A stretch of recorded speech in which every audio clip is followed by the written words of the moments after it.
Graças a Deus. Gostaria que os irmãos abrissem, sentados mesmos, suas Bíblias no livro de Deuteronômio. Deuteronômio. A palavra Deuteronômio é uma palavra grega, né? Que significa segunda lei.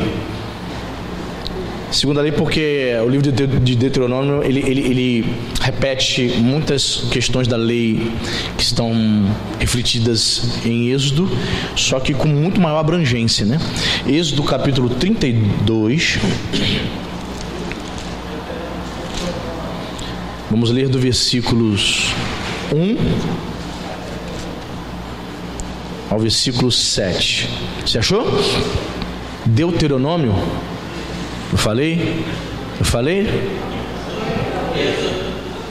Êxodo, né? Não, eu estava falando outras questões. Êxodo 32. Estou assistindo Êxodo, né? É Deuteronômio, irmão. Perdoe. Estou com Êxodo na cabeça. Deuteronômio. Está aqui, Deuteronômio. Está escrito aqui. Cismei. Amém. Versículo 1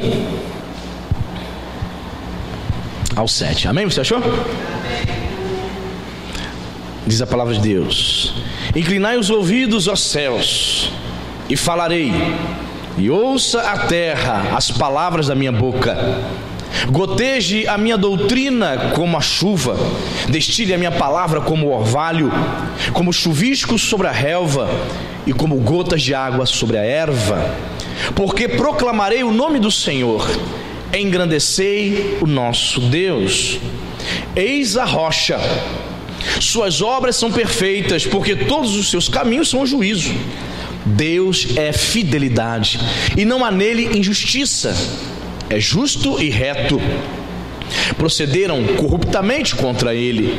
Já não são seus filhos, e sim suas manchas. É geração perversa e deformada. É assim que recompensas ao Senhor, povo louco e ignorante? Não é ele teu pai que te adquiriu e te fez e te estabeleceu? Lembra-te dos dias da antiguidade, atenta para os anos de gerações e gerações. Pergunta a teu pai e ele te informará, aos teus anciãos e eles te dirão. Amém? Vamos orar? Espírito Santo de Deus, bom estarmos diante das Escrituras, diante da Tua Palavra, porque esta Palavra, Deus, ela é espiritual. Como disse o Senhor Jesus, ela é Espírito e ela é vida. Pai, que a Tua Palavra possa trazer vida aos corações, possa trazer, ó Deus, contentamento para a nossa alma, para o nosso espírito. Em nome de Jesus, que de fato, de verdade, possa ser alimento, Senhor. Sim, o Senhor mesmo disse que a Tua Palavra é pão, Senhor, pão que alimenta. E é isso que nós desejamos, meu Senhor, nos alimentar espiritualmente nesta manhã. Quero, meu Senhor, por graça e misericórdia, ser apenas um instrumento nas Tuas mãos para compartilhar a palavra do Senhor com esta igreja. No nome de Jesus, a Ti oramos, que a igreja diga amém. Amém?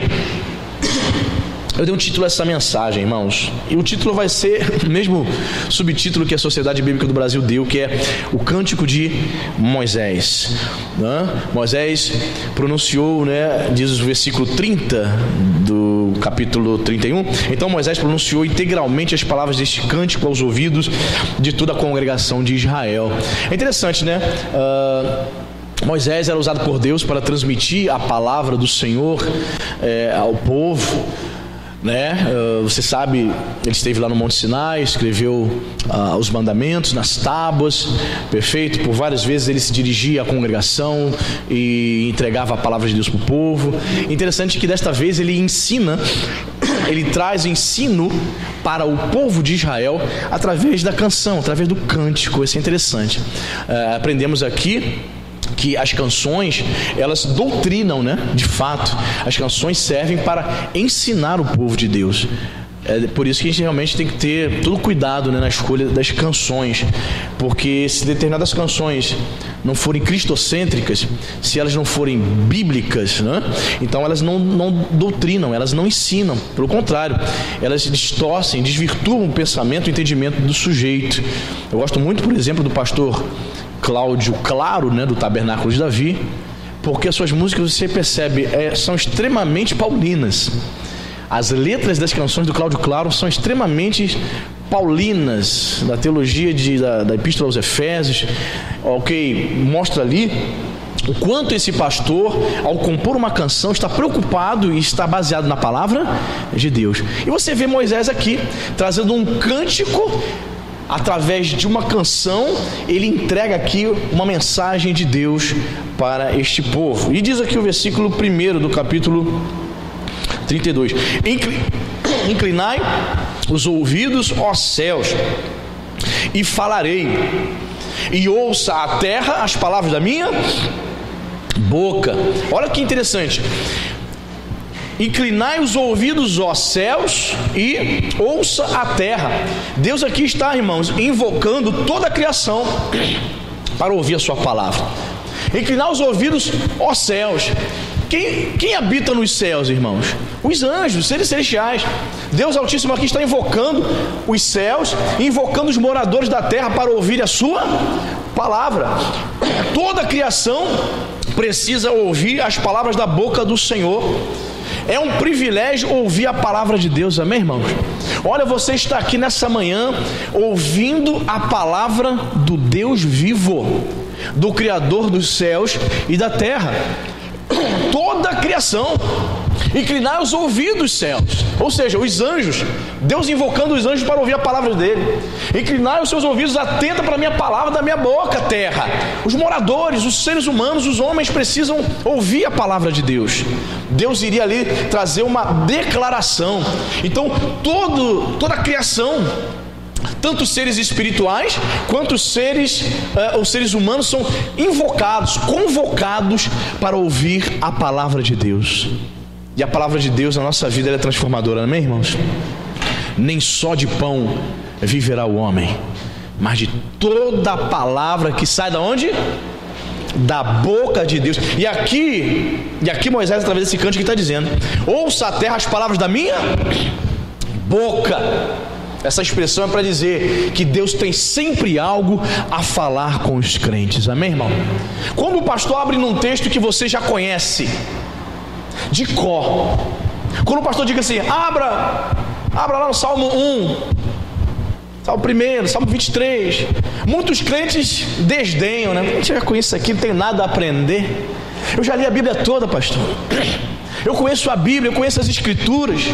Será que Deus vai falar algo comigo? Acredite piamente que quando a palavra de Deus está sendo ministrada, é a boca de Deus falando ao seu povo. Creia nisso em nome de Jesus. Veja o versículo 2, que interessante. Goteje a minha doutrina. Olha só. Goteje a minha doutrina, ou seja, o meu ensino como a chuva. Destile a minha palavra como orvalho, como chuvisco sobre a relva e como gotas de água sobre a erva. A gente pode apontar aqui algumas coisas, né, irmãos? A palavra de Deus, o ensino da palavra de Deus sempre visa produzir o fruto da obediência, né? Porque certamente um agricultor, quando ele planta ali, né, a soja, planta ali seu café, seu pé de café, seu cafezal, ele espera a chuva, não espera? Sim ou não? Mas qual é o propósito que um agricultor espera a chuva ali na sua plantação? Ele espera que a chuva venha regar a sua plantação e a sua plantação cresça e dê o quê? Frutos, não é isso? Produza frutos. Mas a mesma chuva, ela pode vir sobre aquela plantação de maneira forte, como uma tempestade. Pode fazer o que com a plantação? Pode destruir. Veja o que eu quero falar para você nessa manhã. A palavra de Deus, o ensino, a doutrina de Deus, o ensinamento das coisas de Deus, pode ser como essa chuva.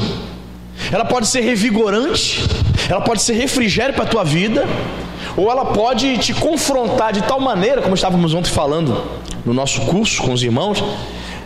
Pode trazer confronto, pode ser a poda de Deus, porque a Bíblia diz que somos ramos, galhos ligados à videira, que é Jesus, e o agricultor é o Pai, e o agricultor precisa podar os ramos para que ele dê mais fruto. E conversávamos ontem no módulo 5 sobre isso. Existem duas pessoas, dois tipos de crentes: os que não resistirão à poda, ok? Não resistirão porque a poda dói. E aqueles que não desejarão ser podados, não querem ser moldados pela palavra. Então veja bem, ele usa aqui a metáfora da chuva, do orvalho, porque isso é que faz a chuva. Ela pode ser derramada sobre uma plantação para que aquela plantação dê fruto, ou ela pode trazer o que? Destruição para aquela colheita. A palavra de Deus pode fazer isso, pode te confrontar ao ponto de você ficar ofendido. Quantas foram as pessoas que ouviram a mensagem do Senhor Jesus durante seu ministério terreno e ficaram ofendidas com ele? Capítulo 6 de João: e muitos já não seguiam mais ao mestre, deram as costas para Jesus, ainda disseram: duro é este discurso. Duro é o discurso de Jesus. A palavra de Deus é dura mesmo, irmãos, mas ao mesmo tempo, para aquele que está com o coração aberto, ela é revigorante. Amém, irmãos? Destile a minha palavra como orvalho, como chuvisco sobre a relva, como gotas de água sobre a erva. Esse período aí de julho, de inverno, né? Acabava o culto aqui, a gente entrava no carro e a gente via o sereno, né? O orvalho sobre o nosso carro. Liga aí o limpador. Coisa linda, né? Isso na natureza tem um papel fundamental. Uma colheita. Ele compara a chuva, a relva, sabe? Ele compara o seu ensino, a doutrina da palavra de Deus como a chuva. Então, querido, você tem que parar para pensar: a doutrina, o ensino da palavra de Deus na minha vida está sendo revigorante ou não? Ou é como a chuva que está destruindo a colheita? Em nome de Jesus, espero que a chuva de Deus, que é o ensino, que é a doutrina, esteja sendo na tua vida revigorante. Amém, irmão? Eu creio, e a minha oração é essa: que o ensino, a doutrina de Deus seja na tua vida transformadora, que você possa, em nome de Jesus, avançar e crescer no Evangelho. É tempo de abandonar as coisas de menino, de criança. Amém, irmão? Você vai ouvir muito sobre isso nas quintas-feiras. Temos que amadurecer, temos que crescer em nome de Jesus. Versículo 3: porque proclamarei o nome do Senhor, engrandecei o nosso Deus. Quando a doutrina de Deus, o ensino de Deus vem sobre a nossa vida, nos confronta, naqueles que estão com seus corações abertos, vai produzir o quê? Obediência.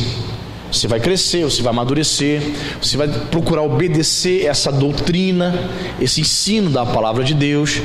E o que ocorre quando você se torna um crente obediente? O resultado se dá no versículo 3.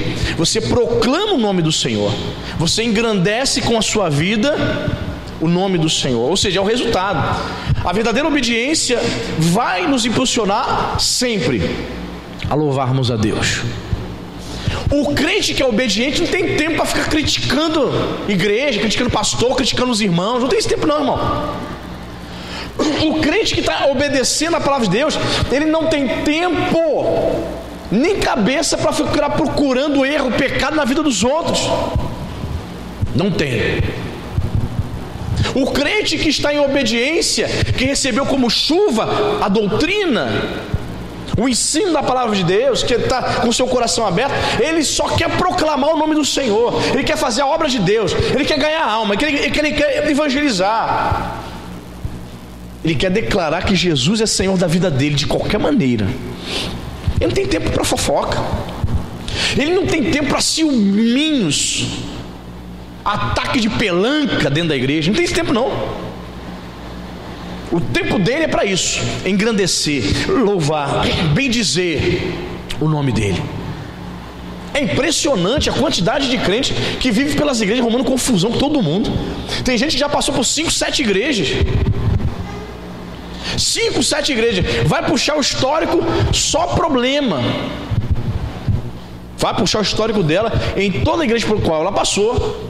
ela arrumou confusão, arrumou disse-me-disse, arrumou fofoca. Não para em lugar nenhum. Sabe por quê? Porque a doutrina, a chuva, a palavra de Deus comparada a uma chuva, uma orvalho na vida dela, destruiu ela. Não fez ela produzir fruto da obediência. Porque o obediente, ele só se preocupa em proclamar o nome do Senhor. Proclamar é o mesmo que proclamar, clamar pró, em favor. Temos que proclamar, temos que dizer que Jesus Cristo é Senhor das nossas vidas, irmãos. E por conta das redes sociais, né, as pessoas mais comuns ganharam voz, sim ou não?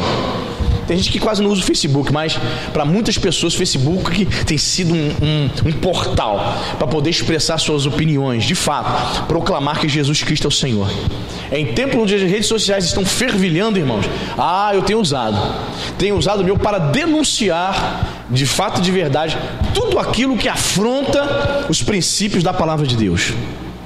E temos que denunciar mesmo, temos que apontar o erro, irmãos. Temos que fazer isso porque os grandes profetas fizeram isso no Antigo Testamento. Denunciavam o pecado. Jesus disse que João Batista foi o maior de todos os profetas. E qual foi o pecado que ele denunciou? Que fez ele perder a cabeça? O pecado de adultério. Ele apontou o adultério de Herodes. Sua esposa, que era casada com seu irmão Filipe, pede-lhe a cabeça. E ele morre. Porque ele denunciou o pecado. Então, querido, é tempo de você deixar de ser politicamente correto. Tem pastor, tem cantor que estão em cima do muro, politicamente correto. Não é porque eu não quero desagradar, é porque eu não quero. Está em cima do muro. Não define. Martin Luther King vai dizer isso, né? O que me preocupa não são as mazelas que os malfeitores estão fazendo, mas é o silêncio dos bons. O que me preocupa não é a maldade que essas pessoas estão fazendo aqui. O que está me preocupando é quando o bom, aquele que conhece a palavra de Deus, aquele que segue os princípios cristãos, estão calados, em nome do politicamente correto. Querido, nós não podemos nos calar, devemos proclamar o nome do Senhor.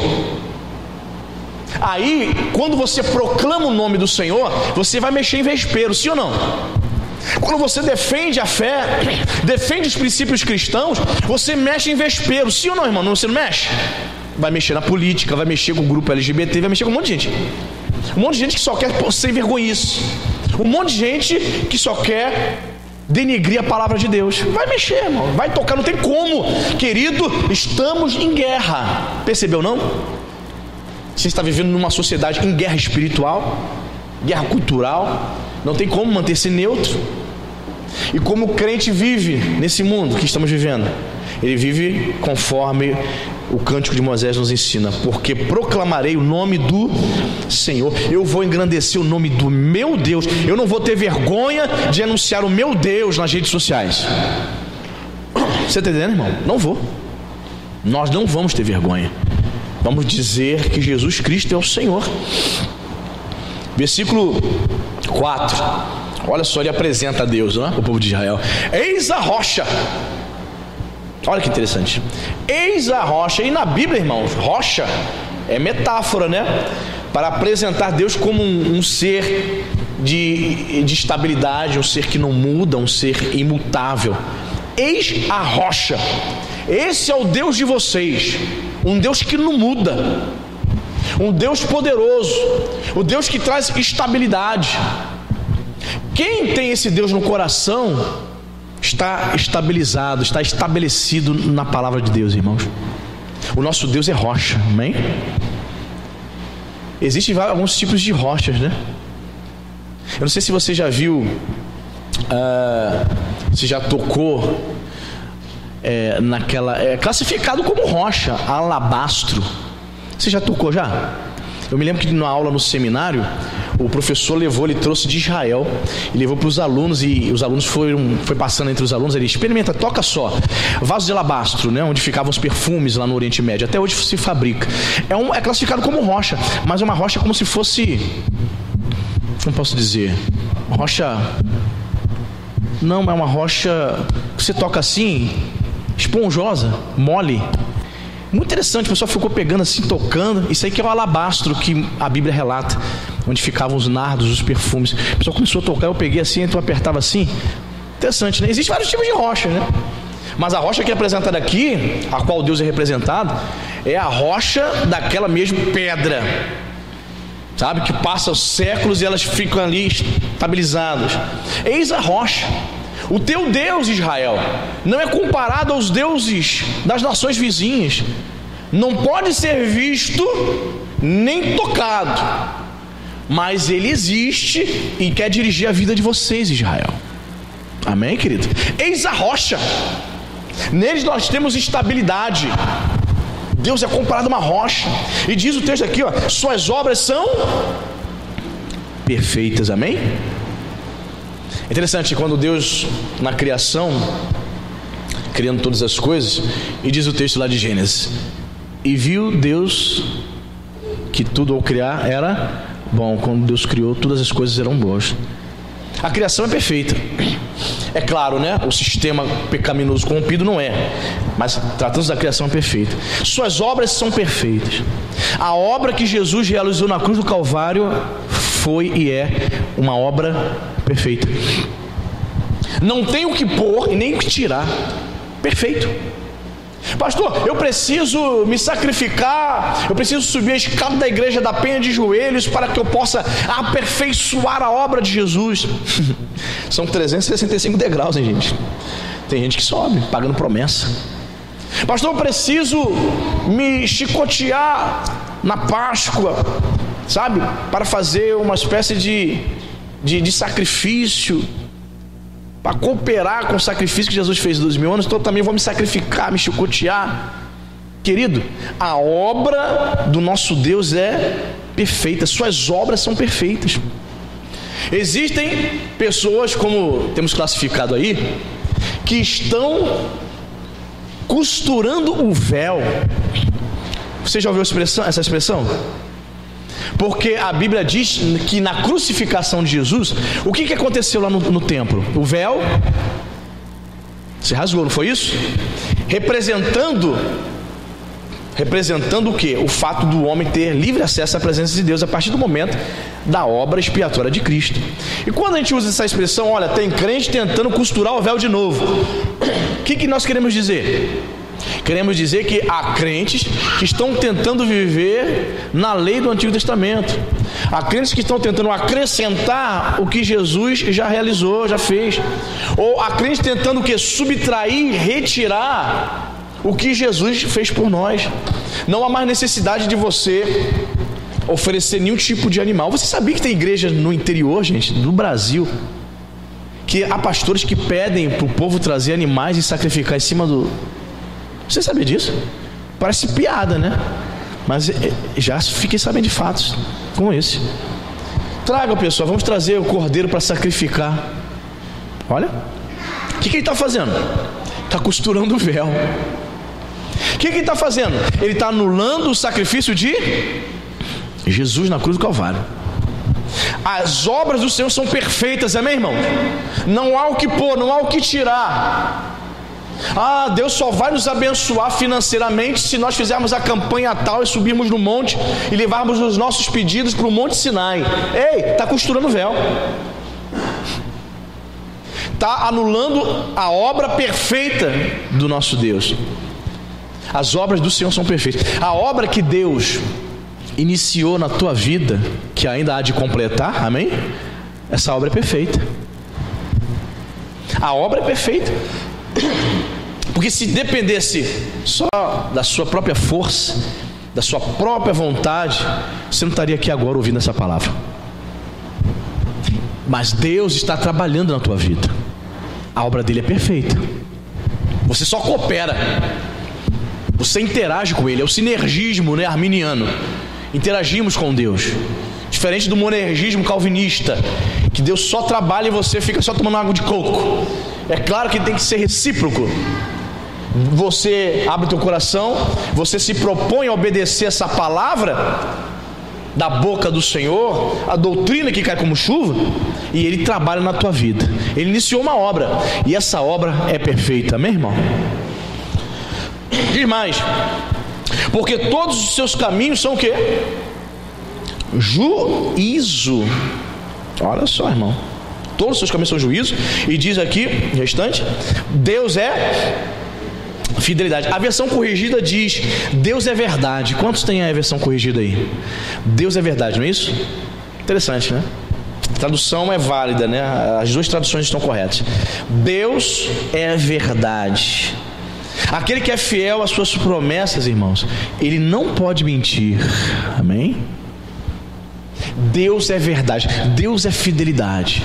Deus prometeu que vai voltar. Ele não pode mentir, ele vai voltar, amém, irmão? Ele prometeu que a igreja será arrebatada, será salva. Ele não pode mentir. Vai cumprir essa promessa.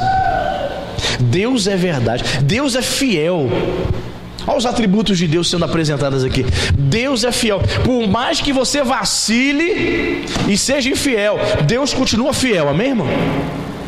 Por mais que você tropece, Deus é misericordioso, Ele continua sendo fiel. Nele não há injustiça. Olha os atributos aqui. Ele é justo, Ele é reto, e Ele deseja que atentemos para essas verdades. Deus é verdade. E o grande problema do relativismo, dessa ideologia, digamos assim, dessa filosofia, é que o ódio deles todo em relação ao cristianismo é isso. Porque o cristianismo faz essas asseverações, essas afirmações de maneira absoluta. Deus é verdade, pá! E pronto. Jesus, eu sou o caminho e pá! Não há discussão, não há relativismo. Jesus não diz, eu sou uma das verdades. Jesus não diz isso. Diz o texto aqui, Deus é verdade. O texto não diz aqui, por exemplo, Deus é a verdade para a nação israelita, enquanto Baal para a nação cananita. Não há meio termo. O cristianismo não há relativismo. É ponto, afirma e apontou ali, afirma e não tem conversa. Deus é verdade. Só que os imorais, os ímpios vão dizer, não, Edmar, você é cristão, Edmar, Jesus, Deus é a sua verdade, a Bíblia é verdade para você, para mim não, eu tenho outras verdades. É um equívoco, porque a Bíblia apresenta Deus como a verdade absoluta. Deus é verdade, Deus é fidelidade, não há outro como Ele. Então, uma das acusações que fazem contra nós cristãos é: você é crente, né? Você é o dono da verdade, né? Lá vem o dono da verdade chegando aí. Muitas vezes somos acusados.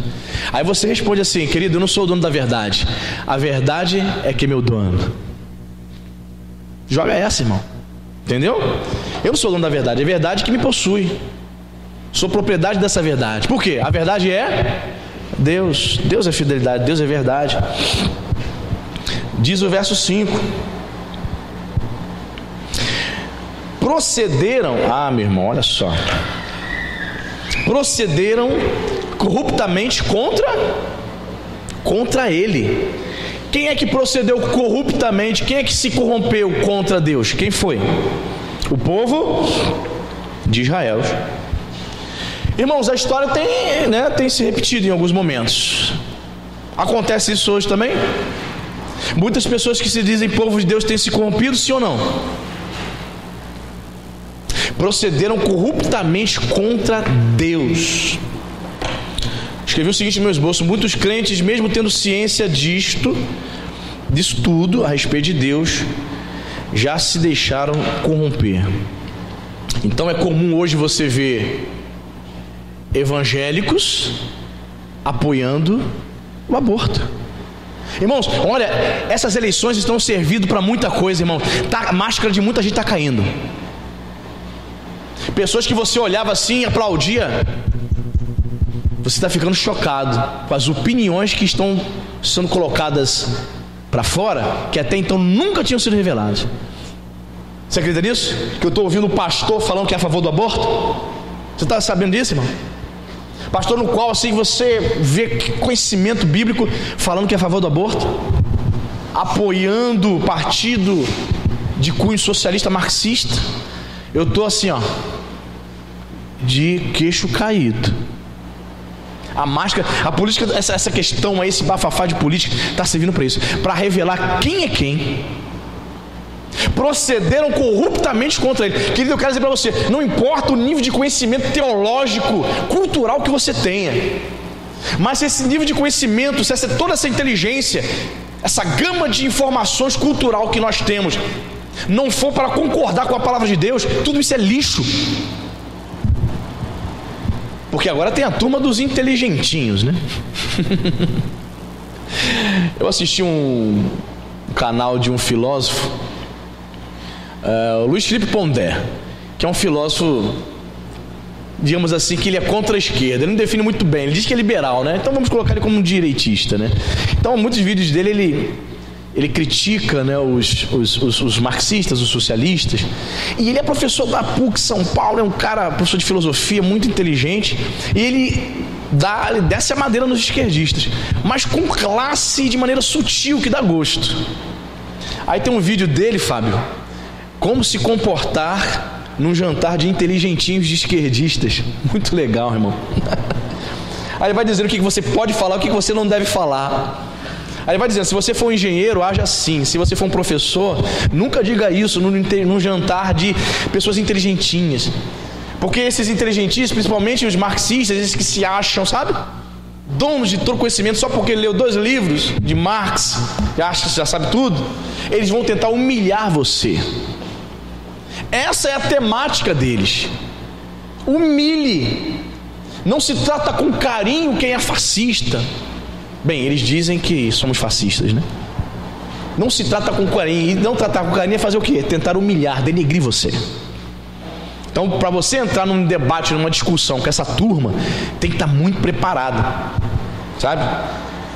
Mas, infelizmente, muitos cristãos se deixaram levar. Ontem eu estava vendo só um trechozinho daquele filósofo ateísta Leandro Carnal, ele dizendo que o cristão não pode andar armado, por exemplo. Só que ele vai citando trechos da Bíblia fora de contexto, invertendo palavras dos evangelhos. Quem não tem conhecimento, e a maioria dos crentes não lê Bíblia, ouve que dali até compartilha, tá vendo? E o filósofo ateísta tem razão. Aí, irmão, essa palavra se cumpre na vida de muitos crentes. Procederam corruptamente contra ele. Irmãos, como você pode votar num partido que tem no seu projeto, no seu plano de governo, lá no TSE, é só você puxar a meta, o intuito de aprovar o aborto? Como você compactua com isso? Pois é, você não compactua. Mas existem evangélicos que dizem que é possível sim. Não tem nada a ver, eu vou apoiar esse partido, mas eu acho realmente que as pessoas têm o direito de abortar e tal. Como é que é isso, irmão? A máscara de muita gente está caindo. Pastores que admiravam, ó, a máscara caindo, dando palavra aprovando aborto, se revelando socialista, marxista de esquerda. Olha, eu estou assim abismado. Crentes seguindo pastores ligados à missão integral. Para quem não sabe, missão integral seria a ideologia marxista comunista incutida no meio protestante, a grosso modo, tá? O que na Igreja Católica chamam de teologia da libertação. Pastor, mas não é possível não? Como não é possível não, pastor, eu ser de bandeira vermelha e ser cristão? Não é possível, irmão. Sabe por quê? Não é possível? Porque nós seguimos os princípios cristãos. E essas ideologias atacam e desejam destruir os princípios cristãos. Não sei, um vídeo está rolando aí, falei até quinta-feira sobre isso, de um seminário LGBT, um dos palestrantes dizendo que a Bíblia, que o cristianismo é uma desgraça, os evangélicos têm que ser destruídos, os princípios judaicos cristãos precisam ser destruídos. Não, aí me diz, como é que você, se dizendo crente, você que tem o Espírito Santo, Você fica do lado dessa turma? Eu já estou preocupado. Domingo que vem tem parada gay em frente à minha casa. De novo. Tema: diga não ao ódio. Diga não ao ódio. O tema já tem tema. Sabe? Aí, quando a pessoa entra lá, hashtag ele nunca, hashtag ele não. Sabe quem curte as tuas postagens? A turma LGBT. Os socialistas de iPhone. Aí você vai me dizer que tem o Espírito Santo. Como isso? Tem muita gente enganada. Procederam corruptamente contra Deus, irmãos. Estão procedendo. Olha o que diz o texto: já não são seus filhos, e sim suas manchas. Forte, né? Já não é mais filho. Quando nós fechamos o coração para o agir do Espírito Santo, quando deixamos o pecado nos cegar e cauterizar a mente, a pessoa nem percebe, mas ela deixou de ser filho. É mancha. Mancha. Eu sou enjoada beça com roupa. Às vezes, né, eu vou pegar a roupa, eu gosto de passar minha roupa. Aí eu pego assim, a roupa limpa, a gente recolheu lá as blusas e tal. Aí na hora que eu vou passar, e às vezes uma sujeira do pregador, até mesmo da corda, ficou. Falei, pô, Cíntia, aqui sim, tu não viu não, Cíntia? E ela, nem vi, tá manchado. A blusa tá limpa, mas tá manchada. Ih, bota pra lavar de novo. Ainda mais blusa branca, né, Cíntia?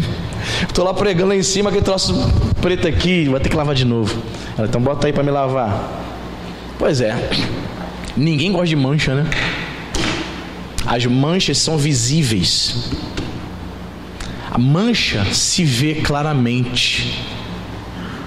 Aqui tem um sentido de pecado, aquilo que afronta a Deus. Irmão, isso é muito sério. Estamos vivendo os últimos tempos. Os crentes se corrompendo, os crentes procedendo corruptamente, se corrompendo com as coisas do mundo. Moisés diz aqui que eles não podem mais ser chamados de filhos, embora eles digam, não sou filho de Deus. Não é não. São manchas, estão afundados no pecado, foram manchados pela corrupção. E diz o texto, é geração perversa aí, repita comigo, deformada. Entendeu, irmão? Há uma geração de crentes que foi deformada, irmão. Ou seja, se conformaram a este mundo. É por isso que Paulo vai dizer, né? Não vos conformeis com este mundo. Quando você se conforma com este mundo, a sua mente cristã é deformada, distorce em tudo. Irmãos, estou falando, pessoas criadas na igreja, começou a fazer faculdade, não foi nem de história, faculdade de estatística. A pessoa se afastou de Jesus. Graças a Deus, hoje essa pessoa voltou para os caminhos do Senhor, graças a Deus. Mas ficou muito tempo afastada. E ela depois falou comigo a razão, o motivo por que se afastou. Começou a conversar com um ateísta, começou a debater, e não somente debater, mas a aceitar as ideias do ateísta, e acabou deixando de congregar, se afastou do evangelho por muito tempo. Terrível, né, irmão? A pessoa vai se afastando, a mente vai se deformando, vai se deformando e se conformando a este mundo. Não se conforme, irmão. Olha, eu vou te dizer, eu estou quase cancelando a Sky lá em casa. Quase, só não cancelei por causa dos canais de desenho para a Laís. E porque às vezes o Vasco está tão mal, né? Nem estou acompanhando mais futebol. O Vasco está tão mal. Às vezes eu ia lá para ESPN e para Fox para ver alguma coisa de esporte, de futebol. Mas até futebol tá chato demais. Não estou mais acompanhando nada mais. O Vasco está lá embaixo, né? Então, tá terrível. Por que, irmão, eu estou falando isso? Porque você paga uma assinatura, certo? Aí você vai ver qual o repórter, qual o telejornal. Todos eles descaradamente tentam te manipular como se você fosse um inútil, idiota. É impressionante. Chega da raiva. Foi feita uma pesquisa agora, ontem, e amanhã vai ser divulgada uma pesquisa do Ibope encomendada pela Rede Globo. Custou 336 mil reais. O que faz a Rede Globo pagar 336 mil reais ao Ibope para divulgar uma pesquisa amanhã? E nessa pesquisa eles vão apontar o seguinte, que o Haddad está crescendo na reta final e que está a 8 pontos de chegar com o Bolsonaro. Aí você vê, irmão. A gente sabe que é mentira, irmão. Por mais que você esteja aqui e não vote nem no Haddad, não vote nem no Bolsonaro, você vai votar em quem você quiser, meu irmão. Perfeito? Mas por mais que você não concorde com o candidato A nem B, é patente a manipulação, e isso me dá raiva demais. A mentira, a tentativa de passar algo que não é verdade. Não tem como. Você assiste meia hora ali, meia hora tentando te manipular. Todas as matérias é para tentar te dizer o seguinte para você: pense, acha como eu quero. É impressionante. Então você está refém dos jornais, dos telejornais de TV aberta, aonde você consegue algumas notícias. Vou dizer para você, vou te dar a dica, tá? Notícias verdadeiras são em canais do YouTube, canais que são independentes. Você consegue algumas notícias reais, de verdade. É impressionante. Então o sistema quer deformar, irmãos. Moisés disse o seguinte, que aquele povo havia se corrompido e se tornou uma geração perversa, deformada. É interessante, né, irmãos? A Bíblia diz, né, que a terra era sem forma, vazia, e Deus deu forma, trouxe ordem ao caos. Perfeito? Quando você aceita Jesus, a palavra de Deus começa a entrar na tua mente, você começa a gotejar a doutrina da palavra de Deus no teu coração, vai tomando forma em você o caráter de Cristo, sim ou não? É isso que tem que acontecer na vida do crente. Vai tomando forma. Mas se você se corrompe, se você abre mão dos seus princípios cristãos, o que acontece com você? Você se torna uma geração perversa e deformada, irmão. A pergunta é para mim e para você nessa manhã: você quer ser formado por esse sistema ou formado por Cristo? Porque os crentes estão deformados. Você já não vê a forma de Deus na vida dele. Você já não vê mais o caráter de Cristo na vida dele. Deformado. Impressionante, né? Versículo 6. Olha só, é forte versículo 6, hein?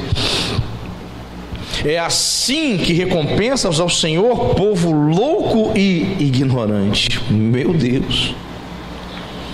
É assim que recompensa, é assim que você retribui as bênçãos de Deus? Muita gente dentro da igreja foi abençoada, foi curada, estava com a vida toda lascada, todo mal, família destruída, cheia de vício. Deus libertou, Deus tratou. Como é que ela retribui ao Senhor? Com o quê? Com ingratidão. É assim que recompensas ao Senhor? Há uma pergunta. É assim que você retribui a bondade de Deus na tua vida? Tem muita gente retribuindo de forma ingrata. Deus fez uma limpeza, tratou dela, salvou ela, abençoou a família, abriu porta de emprego, tirou do vício. Como é que ela retribui? Loucamente, se corrompendo, vivendo uma vida dupla dentro da igreja, assumindo princípios que não são cristãos. Ela congrega, até troca, prega, trabalha na igreja, faz parte de ministérios, mas ela tem uns pensamentos totalmente antibíblicos. Gente, está sendo comum agora você encontrar crente dentro da igreja que vai debater contigo. Ó, eu sou a favor mesmo do aborto, é isso aí mesmo, as mulheres são donas do seu próprio corpo, é isso aí mesmo. Aí tu fica assim dentro da igreja. Como pode, irmão? O que mais está me chocando, sabe o que é? Você vê que na cabeça dela tem princípios anticristãos, sim ou não? Não é isso? Mas estão tocando na igreja, cantando e pregando. Tem alguns pastores que estão achando que isso não tem nada a ver. Não, deixa, está aqui no nosso meio, aleluia. Está tudo certo, é irmãozinho também. Ei, filho do Satanás, são manchas. São manchas, não são filhos, mas está no nosso meio. Entendeu, Silvio? Os pastores estão achando que isso não tem nada a ver. Não, ele é esquerdista, ele é do PSOL. Mas deixa ele tocar, deixa ele liderar ministérios de casais, deixa ele tocar e cantar na igreja, fazer parte dos ministérios. Só porque ele é a favor do aborto? O quê? Que isso? É assim que recompensas ao Senhor? Muito forte isso, irmão. O camarada diz para mim assim: pastor, eu sou a favor do aborto, eu sou do PSOL mesmo, o senhor é um fascista. Aí eu vou botar ele para cantar aqui, vou botar ele de obreiro ali. Vai sentar e se converter, meu chapa. Aí ele bota lá, hashtag ele nunca. Ah, vai se converter, cara. Povo louco e ignorante. Meu Deus, palavra forte, né? A insensatez, o desconhecimento de Deus, né? O pecado nos leva a esse estágio, irmãos. A loucura, a ignorância. Ignorância aqui não é porque a pessoa é grossa. Ih, falando ignorante, grosso, mal educado, não é nesse sentido não. Ignorante porque desconhece a Deus, a palavra. Você está entendendo? O povo que rejeita Deus, que se corrompe, Deus o olha e o vê como um povo louco. Não é louco no sentido de retardado mental, problema mental, não. É louco no sentido de ser insensato por rejeitar o plano, os desígnios de Deus para a vida dele. Todas as vezes que você rejeita o plano de Deus para a tua vida, Deus te chama de louco. Lembra lá da parábola do rico? Louco, hoje te pedirão a tua alma. Eu tenho meus bens, vou construir mais celeiros para guardar, porque eu, e Deus diz: louco, hoje tu vai morrer. Louco. Quem quer viver longe de Deus, rejeitando a palavra de Deus, a Bíblia assim o designa como louco. Certo pregador na Europa trouxe uma palavra falando de Deus, das coisas de Deus, falando de Jesus, da obra de salvação, e o auditório haviam 2 cientistas. Quando acabou o culto, os 2 cientistas vieram conversar com ele e falou: senhor que é o pregador? Assim, nós somos 2 cientistas e estávamos avaliando aqui a sua palavra. Nós viemos dizer para o senhor que nós não concordamos com suas posições, porque entendemos que tudo que o senhor falou é baseado na Bíblia, são superstições religiosas, né? São criação do homem, né? Deus é uma criação da mente humana. Nós não concordamos com nada que o senhor falou aí. Ele é mesmo, o pregador, é mesmo. Rapaz, a Bíblia, eu esqueci de ler o texto que a Bíblia falou sobre vocês dois. Ela falou sobre a gente? Sim, a Bíblia diz que vocês dois são tolos. Não são mesmo, irmãos?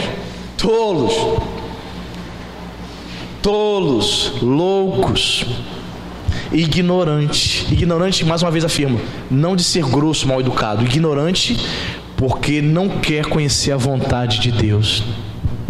Você sabia que tem muitos crentes ignorantes dentro da Bíblia, dentro da igreja? Eles não querem conhecer a vontade de Deus para a vida deles. Então a Bíblia, o próprio Deus olha para ele e diz: é ignorante. Ele ignora a minha vontade, ele não quer me conhecer, ele não quer se aprofundar na intimidade comigo, é ignorante. Assim Israel estava se comportando, gente. Diz o verso 6 mais, ó: não é ele o teu pai, não é ele o teu pai, que é uma pergunta, que te adquiriu, te fez e te estabeleceu? Não é ele teu pai? Israel havia se esquecido que o Deus deles era o pai deles. Muitos evangélicos já não tratam mais a Deus como pai. Para muitos evangélicos, Deus é um garçom, no qual ele vem à igreja, ele pede, e esse garçom chamado Deus tem que servir ele a qualquer momento. Para outros crentes, Deus, o sistema religioso, é um passatempo. Ele vem para a igreja para passar tempo. Ele olha bem, estamos passando o tempo aqui. Entendeu? Não vê Deus mais como pai.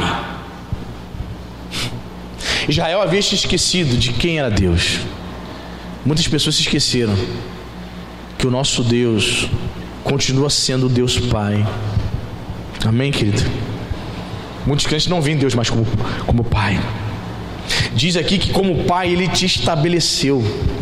Deus havia estabelecido Israel, havia fundamentado aquela nação com os princípios dele, mas Israel não queria. Então, como um filho desobediente, é muito difícil lidar com um filho desobediente, né? Como é difícil. Existem filhos que você fala assim, faz isso aqui para mim, na hora, sem questionar, sem pestanejar. Sim, pai. Tá bom, mãe. Maravilha, né? Tão bom, né? Se todos os filhos fossem assim, né? Tem outros que você diz, você pode fazer isso aqui para mim, minha filha, meu filho? Aí ele fala assim, depois, mãe. Depois é o mesmo, para o jovem é o mesmo que nunca. Depois, para o jovem é sinônimo de nunca. Você entende, querido? É muito difícil lidar com um filho desobediente. Faz isso aqui para mim. Ou quando vai fazer, faz de qualquer. Ah, minha mãe, isso te enerva, sim ou não?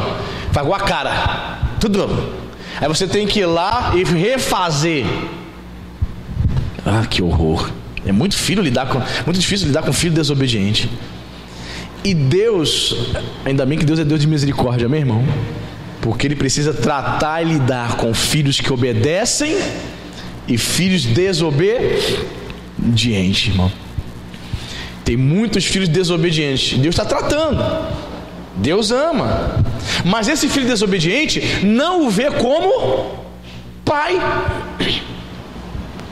Israel não estava vendo mais Deus como pai. Tanto é que o cântico estabelece uma pergunta: não é ele teu pai que te adquiriu e te estabeleceu? Não é Israel? Israel vai dizer: mas eu não estou tratando ele como meu pai. Mas eu não estou obedecendo. Sim, mas... Ou seja, você chega para a pessoa e conversa e fala isso para ela: Deus não é teu pai? Jesus não te salvou? Deus não fez tanta coisa maravilhosa na tua vida? Sim, pastor, mas a carne é fraca. Sim, pastor, mas meu jeito, a minha personalidade forte. Vou fazer o que, pastor? São pessoas que não querem mudar. E diz aqui o verso 7: lembra-te dos dias da antiguidade, atenta para os anos de gerações e gerações, pergunta a teu pai e ele te informará, aos teus anciãos e eles te dirão. Olha, lembra-te dos dias da antiguidade. É um chamado de Deus àquele povo para refletir sobre a sua história, sobre a sua própria vida, fazer perguntas sobre as lições aprendidas. E eu escrevi o seguinte no meu esboço: a história instrui os que estão dispostos a aprender com ela, irmãos. Lembra, faz uma reflexão. Olha o que o cântico pede para que Israel faça, para que aquele povo faça. Lembra dos dias da antiguidade. Atenta para a sua história. Lembra o que Deus fez. Começa a meditar como Deus está trabalhando na tua vida, a maneira como Deus trabalhou. Tenta tirar daí alguma lição. Pergunta ao teu pai. Olha, pergunta aos mais antigos. Olha que interessante. Pergunta ao teu pai: como é que Israel me servia? Porque vocês não estão me servindo. É a mesma coisa você chegar assim para um jovem hoje, ou para um novo convertido: me relate o que é o evangelho para você. Você vai ver absurdos. O evangelho eu acho que é subir no Monte Sinai. O evangelho eu acho que é ficar no monte, dizendo que eu vou ganhar as eleições com 51% dos votos. Eu acho que isso é evangelho. Evangelho eu acho, pastor, que é o cantor cobrar 100 mil reais para cantar aqui no Parque de Exposições e eu vou lá para me vê-lo, aquele adorador. Está entendendo? Ele está dizendo: lembra-te, pergunta ao teu pai, pergunta aos mais antigos. Você que é crente novo convertido, jovem, turminha nascida nos anos 2000 aí, precisa conversar com os crentes da antiga. Pergunta quem tem 30 anos de crente aí. Vem cá, o evangelho, como é que era? Como os crentes se comportavam? Como eram os jovens crentes de 30, 40 anos atrás? Diz pra mim aí. Conversa com a turma da Nova Vida que inaugurou lá Caxias lá. Era lá na... Né, Fábio? Lá na Presidente Vargas, né? A primeira igreja Nova Vida, depois para mudar para Itatiaia. Pega aquela turma, aqueles crentes. Pergunta como agiam os jovens. Pergunta teu pai. Pergunta aos anciãos. Pergunta o pessoal que está mais tempo no evangelho. Para saber o que é verdadeiro evangelho. Não, o pessoal acha que é só farra do boi, oba-oba, festa, gospel, show. Muito equivocado, irmãos. Essa turma está equivocada. Lembra-te dos dias da antiguidade. Atenta para os anos de gerações em gerações. Pergunta a teu pai, ele vai te informar. Pergunta ao pessoal da antiga. Não sei se você já ouviu um pessoal dizendo assim: eu estou com medo da ditadura voltar se determinado candidato ganhar. E muitos vão dizer assim, os defensores, né? Não, calma aí. Eu vivi aquele tempo. Eu tenho visto algumas pessoas dizer: meu pai foi daquele tempo e meu pai falava que não existia vagabundo na rua. A pessoa era abordada pelos militares e só ia preso quem era vagabundo. Tá na rua essa hora, tá fazendo o quê? Meia-noite. Eu tô aqui. Da carteira de trabalho. Eu me lembro que meu padrasto falava isso. No final da década de 60, ele falou: estávamos na rua, se não tivesse carteira de trabalho, levava. Tinha que trabalhar. Tinha emprego. Se exigiam carteira de trabalho é porque tinha emprego. Se o cara não trabalhasse é porque ele não queria. Pergunta a turma de antigamente o que eles preferem: ver a PE, a polícia do exército, circulando, ou ver vagabundo segurando fuzil, te amedrontando? O que é melhor, gente? Mas existe uma turma que não, a ditadura. Sabe quem tem medo do regime militar, gente? Sabe quem tem medo de regime militar? A imprensa esquerdista. Artistas comunistas que recebem dinheiro da Lei Rouanet. Essa turma tem medo. Sabe por que eles têm medo? Porque vai acabar a mamata deles. Eu tenho um livro lá em casa falando sobre a história do Jornal Nacional. Livro grosso, editado pela Editora Globo, onde conta como tudo começou. E quando chega na parte dos relatos da época da ditadura, ou melhor, do regime militar, eles dizem: sofríamos censura diária. Todos os dias, antes do Jornal Nacional, nos anos 70, entrar no ar, tinha um censor militar ali e queria ver todas as pautas das reportagens. Tinha que ver mesmo. Porque se deixasse por conta deles, o que iriam dizer? Iam tratar, iam fazer o que fazem hoje, iam trazer notícias mentirosas, iam falar mal do governo. Tinha que ter. Aí acabou a censura, não acabou? No final do regime militar? Acabou a censura? Aí tá aí essa pouca vergonha, 6 horas da noite, o homem come beijando na boca. Eles queriam acabar com a censura para isso. Aí o crente que tem o Espírito Santo: não, pastor, diz que tem o Espírito Santo. Eu sei que espírito que tem. A pessoa que olha uma tragédia dessa, novela Malhação, 5:30 da tarde, homem come beijando na boca, e não se conforma e diz que tem o Espírito Santo, eu digo na cara dela: tu tem um espírito do demônio no teu corpo.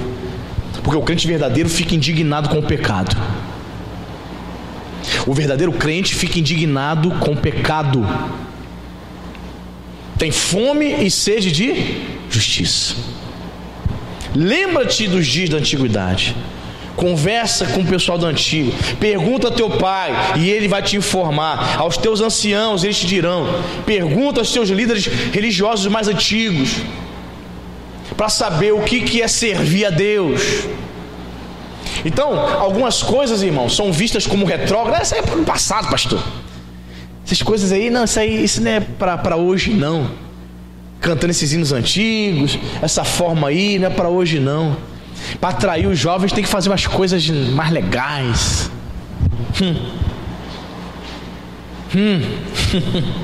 É isso mesmo, irmão? Temos que nos igualar ao mundo. Pastor, para manter os jovens a gente tem que fazer umas coisas, umas baladas gospel, para manter os jovens. O jovem que fica na igreja só por causa de balada gospel, porque não é crente, que vai então para Gigi. Porque o crente que quer abrir o coração, ele quer as coisas de Deus, ele não quer as coisas do mundo, irmão. Você está entendendo?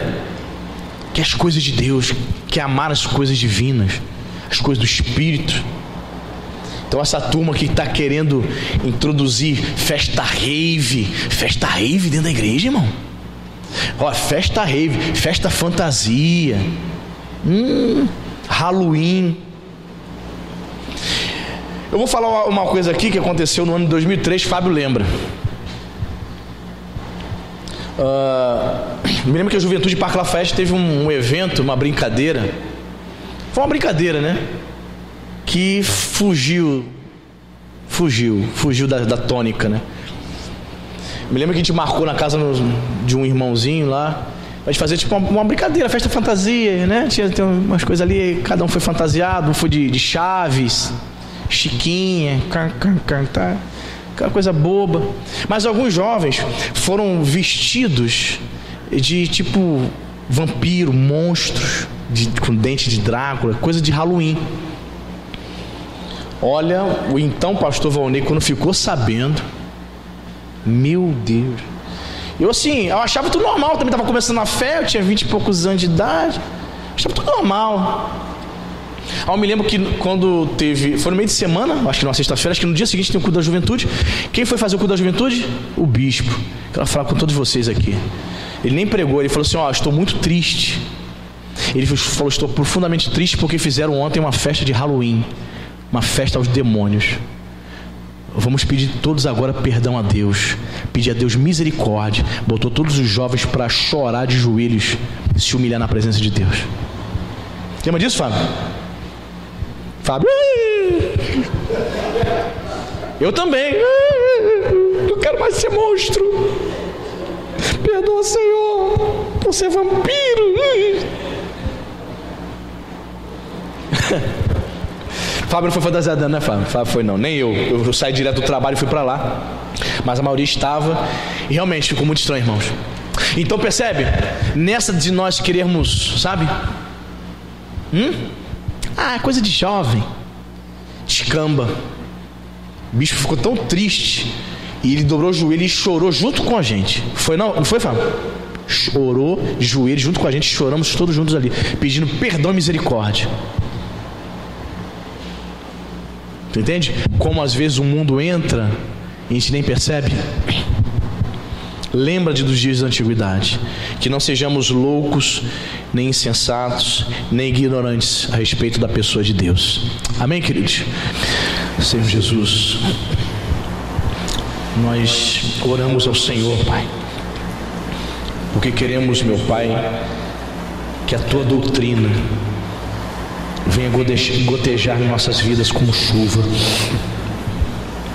venha destilar, Senhor, como gotas de orvalho. Sim, Senhor, que essa doutrina, que os Teus ensinamentos venham trazer refrigério para nossa alma, Pai. Israel, Pai, haviam se esquecido de Ti, não os via, Senhor, mais o Senhor como rocha, não via mais no Senhor as suas obras perfeitas, não via o Senhor como Deus de verdade, Deus da fidelidade. Haviam se corrompido, não via mais o Senhor como seu Pai. Meu Deus, em nome de Jesus, meu Deus, que nós como cristãos, que nós não venhamos a cauterizar a mente, que a nossa mente não venha a ser deformada, que nós não venhamos a nos corromper. Senhor, muitas pessoas estão na igreja, mas não são mais chamadas de filhos, são manchas, estão manchadas, Senhor, pela corrupção, pelo pecado, pela ignorância a respeito de Deus. Meu Deus, tem misericórdia de nós. Senhor, não permita que o mundo venha contaminar o nosso coração. O Senhor chamou aquele povo de louco, de ignorante, porque rejeitaram, Senhor, as Tuas palavras, a Tua doutrina. Não desejaram mais proclamar o nome do Senhor, engrandecer o Teu nome. Não encontravam mais no Senhor estabilidade, não os via mais como a rocha. Senhor, quantas pessoas estão vendo o Senhor de outra maneira, como um Deus que está disposto a atender aos seus caprichos humanos e egoístas. Em nome de Jesus, Pai, nós queremos nesse momento pedir ao Senhor misericórdia, pedir ao Senhor graça. Senhor, eu não conheço o coração de ninguém, Senhor. Nós não podemos sondar os corações, mas o Senhor pode. E se há alguém aqui, Senhor, que ouviu essa palavra e estava se corrompendo, estava abrindo mão dos princípios cristãos, dos princípios da fé, porque gostou de ouvir algum pastor que se rendeu ao marxismo, algum pastor, algum filósofo que fala bonito, esquecendo-se da tua palavra, esquecendo-se dos princípios da fé. Se alguém estava, ó Deus, se corrompendo aqui, eu te peço em nome de Jesus, resgata, renova, purifica nessa manhã, Pai. Que esse meu irmão, que esta minha irmã possa novamente ver o Senhor como a sua rocha, naquele no qual ele está firmado. Que esse meu irmão, Pai, possa verdadeiramente voltar a se relacionar contigo como pai e filho, em nome de Jesus. Ah, Senhor, que palavra triste, que palavra de condenação. Já não eram mais filhos, eram apenas manchas inconvenientes. Meu Deus, em nome de Jesus, Senhor, que o Senhor levante aqui nesse lugar uma geração de filhos de Deus, Pai, uma geração de servos obedientes, no qual a tua doutrina está gotejando como chuva. Aleluia. Ah, Senhor, que a tua doutrina, que os teus ensinamentos, Pai, venham trazer, Pai, vigor espiritual. Ah, Senhor, que possamos crescer, que possamos, meu Pai, receber essa chuva e possamos frutificar para a tua glória, em nome de Jesus. Abençoe, Senhor, esse povo, abençoe os teus filhos, que possamos, ó Deus, avaliar a nossa própria vida, que possamos olhar para trás, Senhor, e refletir, Senhor, o que temos feito com a nossa vida, com a nossa fé, e refletir, Senhor, a cada dia o que temos feito, Senhor, com os princípios os quais o Senhor tem nos ensinado. Nós queremos amar a tua lei, então goteje, Senhor, goteje na vida de cada crente aqui a tua doutrina como chuva, como chuvisco sobre a relva, como gotas sobre cada erva, em nome de Jesus. Nos abençoe, Senhor, que esta igreja possa amar a tua palavra de todo o seu coração, hoje e para todo sempre, em nome de Jesus. Amém e graças a Deus. Amém, queridos.